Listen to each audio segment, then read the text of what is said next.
വിശുദ്ധ മാർക്കോസ് എഴുതിയ സുവിശേഷം 9-ാം അധ്യായം 42 മുതൽ 50 വരെയുള്ള വാക്യങ്ങൾ. വിശ്വസിക്കുന്ന ഈ ചെറിയവരിൽ ഒരുവനെ ഇടർച്ച വരുത്തുന്നവൻ ആരായാലും അവന് കൂടുതൽ നല്ലത് ഒരു വലിയ തിരിക്കല്ല് കഴുത്തിൽ കെട്ടി കടലിൽ എറിയപ്പെടുന്നതാണ്. നിന്റെ കൈ നിനക്ക് ദുഷ്പ്രേരണയ്ക്ക് കാരണമാകുന്നുവെങ്കിൽ അത് വെട്ടിക്കളയുക. ഇരു കൈകളും ഉള്ളവനായി നരകത്തിലെ കെടാത്ത അഗ്നിയിൽ നിബദിക്കുന്നതിനേക്കാൾ നല്ലത് അംഗഹീനനായി ജീവനിലേക്ക് പ്രവേശിക്കുന്നതാണ്. നിന്റെ പാദം നിനക്ക് ദുഷ്പ്രേരണയ്ക്ക് കാരണമാകുന്നുവെങ്കിൽ അത് മുറിച്ചു കളയുക. 2 പാദങ്ങളും ഉള്ളവനായി നരകത്തിൽ എറിയപ്പെടുന്നതിനേക്കാൾ നല്ലത് മുടന്തനായി ജീവനിലേക്ക് പ്രവേശിക്കുന്നതാണ്.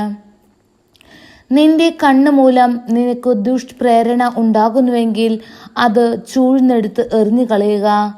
2 കണ്ണുകളും ഉള്ളവനായി പുഴു ചാകാത്തതും തീ കെടാത്തതുമായ നരകത്തിലേക്ക് എറിയപ്പെടുന്നതിനേക്കാൾ നല്ലത് ഒരു കണ്ണോടുകൂടെ ദൈവരാജ്യത്തിലേക്ക് പ്രവേശിക്കുന്നതാണ്.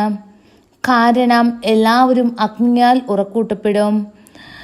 ഉപ്പ് നല്ലതാണ്, എന്നാൽ ഉറക്കെട്ടുപോയാൽ പിന്നെ എന്തുകൊണ്ട് അതിനെ ഉറക്കൂട്ടും? നിങ്ങളിൽ ഉപ്പുണ്ടാകാതിരിക്കട്ടെ, പരസ്പരം സമാധാനത്തിൽ വർത്തിക്കുകയും ചെയ്യുവിൻ.